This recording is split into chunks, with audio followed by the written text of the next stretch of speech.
Welcome back to your ultimate pit stop, Piston Pundit. Today, we're diving into a story that blends politics, global supply chains, and the very engines that keep America's roads alive.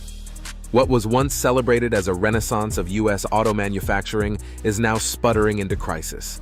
Hyundai, the South Korean powerhouse that transformed Alabama and Georgia into automotive strongholds, finds itself at the mercy of policy whiplash. Immigration raids, tariff walls, and political friction have left once booming plants teetering on the edge. Communities are bleeding, investors are wary, and the bigger question looms: is America pushing away the very automakers it fought to attract?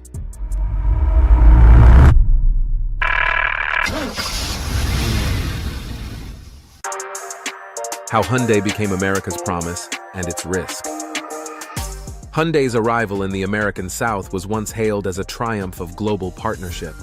Alabama and Georgia courted the automaker with tax breaks and infrastructure upgrades, and the payoff was huge. Plants buzzed with SUVs, sedans, and eventually EVs, while tens of thousands of jobs fueled local growth.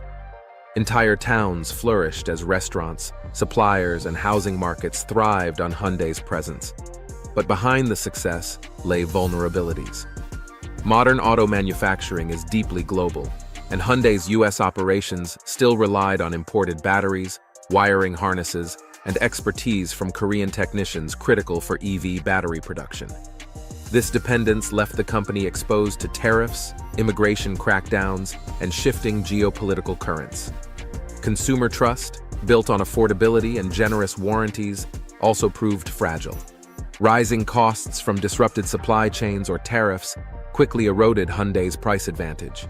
In effect, Hyundai's American story reflects globalization itself, celebrated when politics are stable, but precarious when policies turn punitive.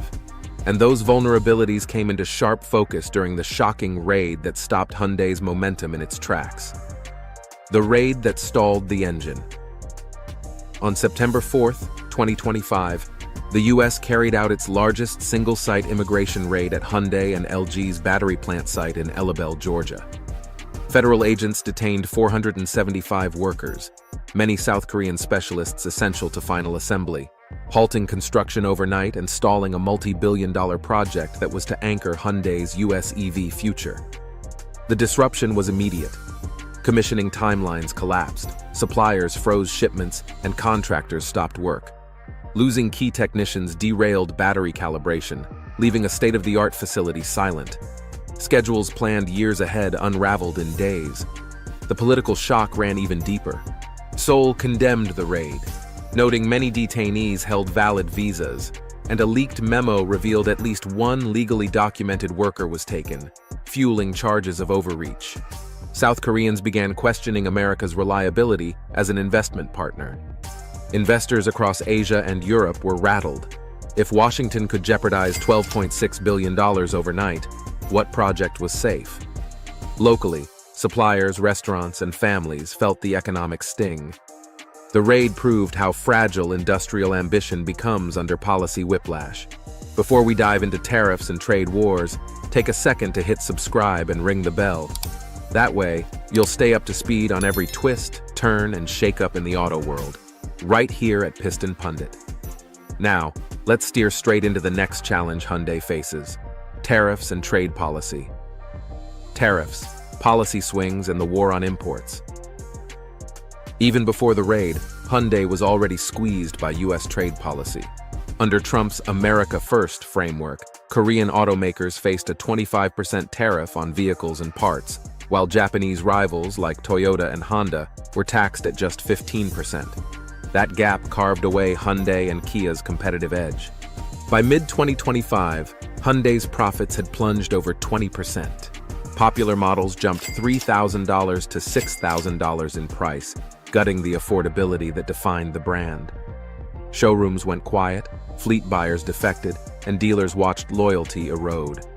Hyundai absorbed part of the pain, trimming profit margins from 8% to 6%. Long-term, it pledged that by 2030, 80% of U.S. sales would come from American-built vehicles, anchored by a Georgia expansion to 500,000 units annually. But localization isn't foolproof. Tariffs still hit imported subcomponents, while heavy U.S. investment risks backfiring if policies reverse. Consumers, meanwhile, face fewer affordable choices. Ironically, a policy meant to protect U.S. industry has raised costs for families while destabilizing one of the South's largest foreign investors. And when the automaker struggles at this scale, the ripple effects go far beyond corporate boardrooms. They strike directly at local communities. Bleeding lines, economic fallout across communities. Hyundai's struggles ripple far beyond its balance sheets. In Georgia and Alabama, the automaker wasn't just a company, it was an economic engine. Suppliers clustered nearby, restaurants thrived on worker traffic, and schools prepared students for manufacturing careers. When tariffs tightened and raids hit, that ecosystem began to falter. Dealerships felt it first. Cars sat unsold, financing costs soared, and sales teams struggled to justify higher prices. Workers braced for layoffs or reduced hours, while suppliers who invested in Hyundai tooling faced unpaid invoices or slashed orders. Restaurants and small shops in towns like Elabel and Montgomery saw tables empty as plant activity slowed. Local governments lost payroll and sales tax revenues, while colleges training EV technicians questioned whether those jobs would materialize. Most damaging was the psychological blow. Communities once convinced foreign automakers meant stability now doubted their durability. So the question became, would Hyundai retreat under pressure or fight back with a counterpunch of its own? Hyundai's counterpunch: retreat, reform, or reinvent? Amid crisis, Hyundai isn't retreating. In September 2025, it pledged a $2.7 billion expansion at its Georgia plant, boosting capacity by 200,000 units and aiming for 500,000 vehicles annually within 3 years. The move signals determination to endure rather than fold.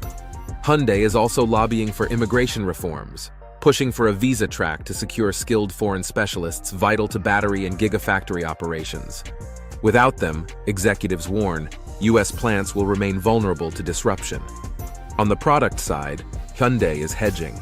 EVs remain central, but hybrids and extended-range electrics provide balance for consumers wary of high costs or range anxiety. A long-awaited mid-size pickup is also part of its U.S. push. Financially, Hyundai trimmed margins but aims to recover by 2027 through scale, automation, and diversified suppliers. Global goals remain ambitious: 60% electrified vehicles by 2030. Still, bold strategies only matter if they can withstand the ultimate test: America's volatile politics and shifting policies. Final lap. Is Hyundai holding steady or slipping away? Hyundai stands at a crossroads. The Georgia raid exposed just how brittle foreign investment can be when policy whiplash takes the wheel. Tariffs, labor shocks, and diplomatic rifts have cornered a company once viewed as untouchable. Yet, instead of folding, Hyundai is doubling down, expanding production, lobbying for reforms, and retooling its product playbook. The real verdict? Hyundai is betting billions on America, but whether that wager pays off depends on more than factories and cars. It hinges on politics, policies, and whether Washington wants to keep its foreign partners in the race or push them off the track. And now, over to you. Do you think Hyundai's expansion is a bold masterstroke or a desperate gamble? Should U.S. policy prioritize protecting domestic automakers, even if it risks alienating foreign investors? And most importantly, would you still choose Hyundai if tariffs keep pushing prices higher? Please share your thoughts and experiences in the comments below. We love to hear from you. Before you go, hit that subscribe button to stay tuned here on Piston Pundit for the latest updates, insights, and automotive shakeups. Thanks for watching and see you next time. You can now check out any of the videos on the screen. There's plenty more to explore.